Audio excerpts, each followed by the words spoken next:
Channel को subscribe करें और वीडियो नोटिफिकेशन के लिए बेल आइकन जरूर दबाएं।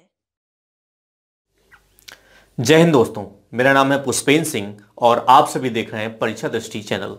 फ्रेंड्स, आज मैं इस चैनल के माध्यम से आप लोगों को एक नई खुशखबरी देने वाला हूं और इस वीडियो में यदि आप लोग मेरे साथ लास्ट तक बने रहेंगे तो मैं आपको जो खुशखबरी देने वाला हूं उसकी सारी की सारी एक एक पॉइंट टू पॉइंट आज डिटेल करके मैं डिस्कस करने वाला हूं।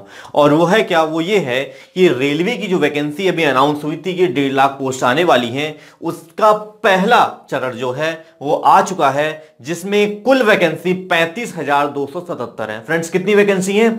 रेलवे की जो वैकेंसी है वो है 35,277, यानी 75,277। तो फ्रेंड्स, आइए आज इस वीडियो में हम लोग स्टार्टिंग से लेके यानी कि 0 से लेके और 100 तक पूरी जितनी भी चीजें इसमें हैं, A to Z जितनी भी पॉइंट्स आपके रेज होते हैं एग्जाम देने से पहले, एग्जाम देने के बाद, एग्जाम से रिलेटेड जितने इश्यूज हैं, सारे के सारे मैं आज आप लोगों को इसमें क्लियर कर देने वाला हूं कि आखिर इस वीडियो में कितनी पोस्ट है, उनके लिए सिलेबस कितना है, क्या क्या पढ़ना है, मेरिट कैसे बनेगी, मेरिट के बाद क्या होगा, सब कुछ आज डिस्कस करने वाला हूं। तो मेरे साथ आप बने रहिए और लास्ट तक इस वीडियो को जरूर देखिए। और हां, इस वीडियो को ज्यादा से ज्यादा आप लोग शेयर कर दीजिए ताकि आप लोगों को क्या हो जाए, मुझे भी ऐसा लगे कि हाँ बहुत सारे स्टूडेंट्स को कुछ फायदा मिल रहा है, ताकि मुझे भी कुछ मोटिवेशन मिले और मैं वीडियो को कंटिन्यू रख पाऊं। और एक बात और मैं आपको बता दूं कि इस बार पूरा का कंप्लीट बैच आपका भी रेलवे का चलेगा, ठीक है ना। तो इसके बारे में हम बाद में बात करेंगे, सबसे पहले हम बात करते हैं इसके बारे में। तो देखिए, रेलवे में जो वैकेंसी है 2019 की, इसमें देखिए 2 लेवल पे वैकेंसी आई है। कितने लेवल पर? 2। कौन कौन से? एक तो आई है आपकी 10+2 लेवल पर, यानी कि इंटर लेवल पर, यदि आप 12th पास हैं तो आप दे सकते हैं। और दूसरा है स्नातक स्तर पर, यानी कि ग्रेजुएट लेवल पर वैकेंसी आई, यानी कि यदि आपने ग्रेजुएट कर लिया है किसी से भी, चाहे आप बीए हो, चाहे आप बीएससी हो, चाहे आपने बीटेक किया हो, आपने ग्रेजुएट मतलब किसी भी तरह से किया हो, तो आप इसके लिए एप्लीकेबल हैं। तो आइए सबसे पहले हम बात कर लेते हैं 10+2 लेवल पर, ठीक है ना। 10+2 लेवल पर हमारी जो वैकेंसी है, उसके लिए सबसे पहले आपको पता होना चाहिए कि जैसे कि आप 12th पास हैं, तो सबसे पहले आपको यह पता होना चाहिए कि आपकी योग्यता क्या है, तो आपको पता चले कि आप 10+2 पास हैं। अब बात आनी चाहिए एज की, कि आखिर आपकी एज क्या होनी चाहिए। तो फ्रेंड्स, जो एज है वो इसमें 18 से लेके 30 साल तक दिया है। मैं आपको जनरल बता रहा हूं, ओबीसी एससी एसटी के लिए जो आंसर मिलता है वो लागू है, ठीक है ना, उसमें कोई अंतर नहीं। उसके बाद अब बात करते हैं कि 10+2 स्तर में जो पोस्ट है वो कौन कौन सी है और इनमें कितने पद हैं, यानी कितनी रिक्तियां हैं। तो देखिए, जो पहला पद है वो है जूनियर क्लर्क कम टाइपिस्ट का, ठीक है ना। जो जूनियर क्लर्क होते हैं और साथ में टाइपिस्ट हैं, उनकी भर्ती है और उनमें जो वैकेंसी है वो 4,319 पद है उसमें, ठीक है ना। उसके बाद जो दूसरी पोस्ट आई है वो आई है अकाउंट्स क्लर्क कम टाइपिस्ट, ठीक है ना। अकाउंट्स क्लर्क की आई है जिसमें पद है आपके 760। तीसरी वैकेंसी जो है, जो तीसरा पद है वह है जूनियर टाइम कीपर का, ठीक है ना, और इसमें जो पद है वो कुल 17 पद हैं। उसके बाद 10+2 स्तर पर जो चौथा पद है वो है ट्रेन क्लर्क का, ठीक है ना, जो ट्रेन के क्लर्क होते हैं उनके लिए, जो टीसी जिसे बोलते हैं, तो ये रहे उसके 592 पद, ठीक है ना। इसे टीसी भी बोलते हैं, जो आपका टीसी होता है ना वो होता है 592 पद। और जो 5th पोस्ट है वो है कॉमर्शियल कम टिकट क्लर्क, ठीक है ना, इसके पद हैं 4,940। यानी देखा जाए तो सबसे ज्यादा वैकेंसी जो इंटर लेवल पर है वो कौन सी है? 4,940, यानी कॉमर्शियल कम टिकट क्लर्क की, और उसके बाद है जूनियर क्लर्क कम टाइपिस्ट की, ठीक है ना। इसी में सबसे ज्यादा वैकेंसी है 2 पदों में। इनको यदि टोटल कर दिया जाए तो कुल जो आपके पद हैं वो कितने? वो 10,628 हैं। कितने हैं? कुल 10,628 हैं, ठीक है। तो बात तो यहां पे हो गई इंटर लेवल पे, ठीक है ना। यदि आप 12th पास हैं तो उसकी एज पता चल गई और उसमें कौन कौन से पद हैं, उनकी कितनी संख्या है ये पता चल गई। अब हम बात करते हैं ग्रेजुएट लेवल पे। यदि आप ग्रेजुएट हैं तो जो आपकी एज है वो 18 से 33 के बीच होनी चाहिए। कितनी होनी चाहिए? मिनिमम 18 और मैक्सिमम 33 वर्ष होनी चाहिए। इसमें कौन कौन से पद हैं? इसमें अधिक पद हैं। इसमें पहला पद है ट्रैफिक असिस्टेंट का, जिसके 88 पद हैं कुल। उसके बाद दूसरा पद है गुड्स गार्ड का। किसका है? गुड्स गार्ड का, जिसके पद कितने हैं? 5,748 पद हैं। उसके बाद तीसरा पद कौन सा है? तीसरा पद है हमारा सीनियर कॉमर्शियल कम टिकट क्लर्क का। किसका है? सीनियर कॉमर्शियल कम टिकट क्लर्क। देखिए जो 10+2 लेवल पर था वो कॉमर्शियल कम टिकट क्लर्क था, ठीक है ना, लेकिन यहां पे क्या है, यहां पे सीनियर कॉमर्शियल कम टिकट क्लर्क है जिसके पद हैं 5638 पद हैं। उसके बाद फोर्थ है सीनियर क्लर्क कम टाइपिस्ट, यानी 2873 इसकी वैकेंसी, यानी इतने पद इसमें रिक्त हैं। उसके बाद अगला पद है पांचवा, वो है जूनियर अकाउंट्स असिस्टेंट कम टाइपिस्ट की, जिसके कुल पद है 3164। और छठवां पद है आपका सीनियर टाइम कीपर का। यहां पे टाइम कीपर था जूनियर और यहां पे सीनियर टाइम कीपर है जिसके पद हैं कुल 14। और उसके बाद सातवां आपका जो पद है वो है कॉमर्शियल अप्रेंटिस का, जिसके 259 पद हैं। और अंत में है स्टेशन मास्टर SM, ठीक है ना, स्टेशन मास्टर के जो कुल पद हैं वो है 6865, ठीक है ना। तो जो कुल पदों की संख्या हो गई वो कितनी हो गई? वो हो गई 24,649। कुल कितने हो गए? 24,649। यानी कि यदि इंटर लेवल में आप फॉर्म अप्लाई कर रहे हैं तो वहां पे कुल वैकेंसी है 10,628, और यदि आप ग्रेजुएट लेवल पर अप्लाई कर रहे हैं तो वैकेंसी है 24,649 पद है यहां पे, ठीक है ना। दोनों को यदि हम जोड़ देते हैं 10,628 24,649 तो कुल पदों की संख्या जो है वो है 35,277। इसका फॉर्म कब से हम लोग अप्लाई करेंगे? इसका फॉर्म हम लोग आज ही से अप्लाई करेंगे। कब से? आज से, यानी कि 1 मार्च से। और अंतिम तिथि क्या है इसकी फॉर्म भरने की? वो है 31 मार्च 2019। एग्जाम कब होगा? एग्जाम हमारा जून से सितंबर के मध्य होगा, ठीक है ना। इतनी बात क्लियर, यानी कि वैकेंसी कौन कौन सी है बात क्लियर हो गई। आखिर उसकी योग्यता क्या होनी चाहिए ये भी बात क्लियर हो गई। हाँ, एक बात यहां पे बता दें कि इंटर लेवल पे मिनिमम 50% आपको चाहिए, ठीक है ना। 12th में आपके मिनिमम 50% चाहिए। तो यहां पे पदों की संख्या कितनी है ये बात हो गई। क्या एज होनी चाहिए, क्या क्वालिफिकेशन होगी, बात नहीं हो गई, ठीक है ना। अब जब आपने यहां पे फॉर्म अप्लाई कर लिया, हाँ आपको एक बात और बता दें कि जब आप लोग फॉर्म अप्लाई करेंगे तो उसमें कोई मिस्टेक मत करिएगा, ताकि आपके फॉर्म की वजह से, फॉर्म में कोई गलती होने की वजह से आपका सिलेक्शन रोके, ठीक है ना। इसलिए फॉर्म बहुत अच्छे से देख के भरिएगा, और उसे कैसे भरना है मैं इसके लिए एक और वीडियो बना के आप लोगों को दूंगा, ठीक है ना। अब बात आती है कि हमने फॉर्म फिल कर दिया, अब हमें एग्जाम की प्रिपरेशन करनी है। तो प्रिपरेशन करने के लिए सबसे पहला जो पॉइंट होता है वो होता है सिलेबस। क्या है? पाठ्यक्रम आपका, ठीक है, कि उसके पाठ्यक्रम में क्या क्या आएगा।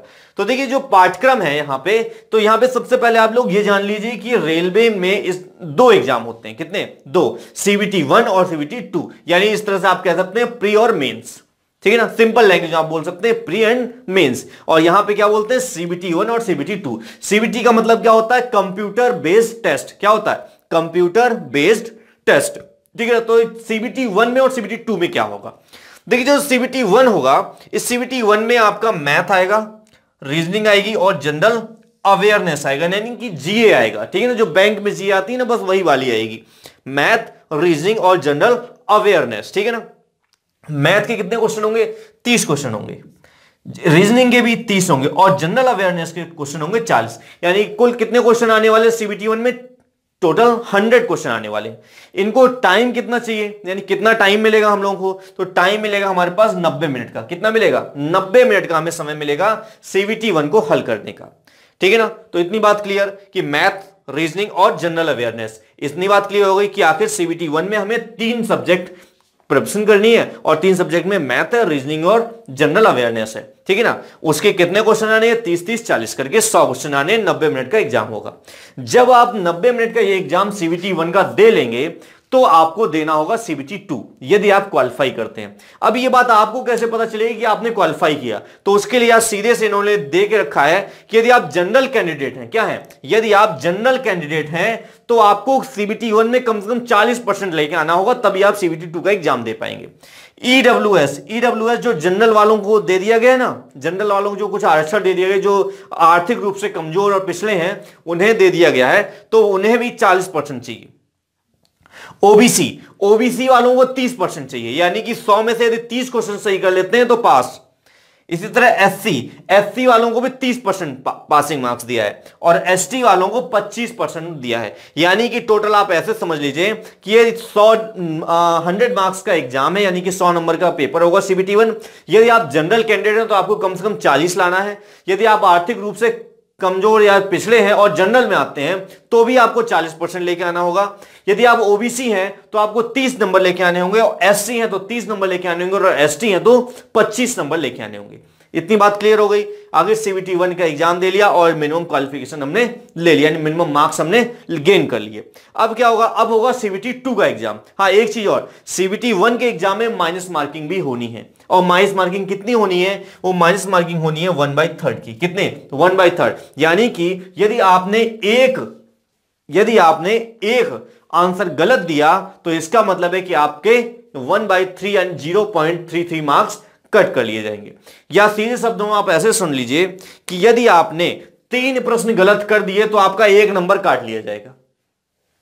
बात समझ में आई ना? यदि आपने 3 प्रश्नों को गलत कर दिया तो आपका एक सही वाला जो है, जो आपने सही किया है, उसके मार्क्स भी कट कर दिए जाएंगे। ठीक है ना? यानी 3 क्वेश्चन गलत करने का मतलब है कि 4 क्वेश्चन से हाथ धो लेना। 3 तो जो आपने गलत किए वो जाएंगे ही, एक और चला जाएगा। इसलिए कोशिश करिएगा कि माइनस मार्किंग से बचें आप, यानी कि जो क्वेश्चन आपको आता है सिर्फ वही अटेम्प्ट करें। कैसे करना है, कैसे पढ़ाई करनी है, कैसे क्या आएगा, इसके डिटेल सिलेबस जब हम लोग क्लास करेंगे ना तब हम लोग उस पर डिस्कस करेंगे। तो अब आते हैं CBT 2 पर। देखिए CBT 1 में आपके टोटल क्वेश्चन थे 100, लेकिन जब आप CBT 2 का एग्जाम देंगे तो CBT 2 के एग्जाम में जो आपकी मैथ्स है, मैथ्स में आपके 35 क्वेश्चन पूछे जाएंगे, मैथ्स में आपके 35 क्वेश्चन पूछे जाएंगे, रीजनिंग में 35 क्वेश्चन पूछे जाएंगे, और जनरल अवेयरनेस में 50 क्वेश्चन पूछे जाएंगे। नहीं, CBT 2 का एग्जाम जब आप लोग देंगे तो आप लोगों से कुल 120 प्रश्न पूछे जाएंगे। कितने पूछे जाएंगे? 120 प्रश्न। और यह बात ध्यान रखिएगा कि इसके जो मार्क्स मिलेंगे इसमें नॉर्मलाइजेशन करके ही हमें मार्क्स मिलेंगे। ठीक है ना? बात क्लियर इतनी। अब CBT 1 का एग्जाम आपने क्वालिफाई किया, CBT 2 का भी यदि एग्जाम आपने क्वालिफाई कर लिया, CBT 2 के एग्जाम को क्वालिफाई करने के लिए भी मिनिमम जो मार्क्स हैं वो यही चाहिए। जनरल में 40%, EWS वालों को 40%, OBC वालों को 30%, SC वालों को 30% और ST वालों को 25%। ठीक है ना? बात क्लियर इतनी। यदि आपने क्वालिफाई किया CBT 1 भी, CBT 2 भी, अब क्या होगा, अब जितने भी टाइपिंग वाले, जितने देखो जूनियर क्लर्क है, अकाउंट है, ठीक है ना, उसके बाद कॉमर्शियल कम टैगेड क्लर्क है, जितने भी टाइपिंग वाले लोग हैं, इन सब लोगों को क्या देना है, एक टाइपिंग टेस्ट देना होगा। क्या देना होगा? Typing test. इनको CBT 1, CBT 2 एग्जाम क्वालिफाई करने के बाद आपको एक टाइपिंग टेस्ट भी देना होगा, जिसमें आपकी हिंदी की जो स्पीड है वो मिनिमम 25 शब्द प्रति मिनट होनी चाहिए, और जो इंग्लिश की स्पीड है वो 30 शब्द प्रति मिनट होनी चाहिए। बात क्लियर? लेकिन यदि आपने ट्रैफिक असिस्टेंट और स्टेशन मास्टर, किसके लिए? इस ग्रेजुएट लेवल में यदि आपने ट्रैफिक असिस्टेंट और स्टेशन मास्टर यानी पद संख्या 1 और 8 के लिए अप्लाई किया है, पद संख्या 1 और 8 के लिए आपने अप्लाई किया है, तो आपको टाइपिंग टेस्ट ना देने की बजाय आपको CBAT टेस्ट देना होगा। क्या? CBAT टेस्ट, यानी कि कंप्यूटर बेस्ड एप्टीट्यूड टेस्ट आपको देना होगा। ठीक है ना? यदि आप उसमें क्वालिफाई होते हो तभी आप सिलेक्शन के लिए जाएंगे, और लास्ट में आपकी टोटल मेरिट बनेगी। ओवरऑल जितने भी स्टूडेंट्स मेरिट में आएंगे उनका सिलेक्शन हो जाएगा। ठीक है ना? तो इस वीडियो में आशा करता हूं कि मैंने सारी चीजें आप लोगों को क्लियर कर दी हैं। तब भी यदि आपको कोई ऐसा डाउट है तो आप नीचे कमेंट बॉक्स में कमेंट करिए कि सर मुझे ये नहीं पता। ठीक है ना? और एक बात और, आप हम लोगों के टेलीग्राम चैनल से भी जुड़ सकते हैं। टेलीग्राम चैनल मैं दे रहा हूं, वो है आपका t.me परीक्षा दृष्टि, PARIKSHADRISSTI। ठीक है ना? हम लोग का जो व्हाट्सएप नंबर है वो 7844997666 है। इस पर भी आप मैसेज करके, ठीक है ना, आपकी जो भी प्रॉब्लम है आप इस पे मैसेज करिएगा, मैं कोशिश करूंगा कि आपकी वो भी समस्या दूर कर दूं। अब बात आती है क्लासेज पे, कि जो आपकी प्रेपरेशन होगी, तो प्रेपरेशन के लिए आपकी 3 क्लासेज कंटिन्यू चलेंगी डेली, मैथ, रीजनिंग और जीए की। ठीक है ना? मैथ, रीजनिंग और जीए की। उसकी टाइमिंग क्या है? सुबह 7 बजे से मैथ्स होगी, रीजनिंग होगी 8 बजे से, और जनरल अवेयरनेस होगी आपकी 9 बजे से। ठीक है ना? यानी कि कंटिन्यू 3 घंटे आपकी क्लास चलेगी, और वीकली इसमें हम लोग आपसे टेस्ट भी लेंगे। ठीक है ना? जैसा परफॉर्मेंस आपका होगा वो टेस्ट लेना बहुत जरूरी होता है। और साथ में जो भी स्टडी मटेरियल्स होंगे हम लोग आप कोशिश करेंगे आप लोगों को स्टडी मटेरियल भी कुछ प्रोवाइड करें। ठीक है ना? क्लासेज कब से रन करेगी? क्लासेज आपकी रन करना स्टार्ट कर देगी इसी मंडे से। कब से? मंडे से। ठीक है ना? मंडे से रन करना स्टार्ट कर देगी। ठीक है ना? तो इसमें अब आपको कोई भी डाउट हो तो आप लोग नीचे कमेंट करिए और हम लोग उसका आंसर देंगे। ठीक है ना? तो तब तक के लिए धन्यवाद।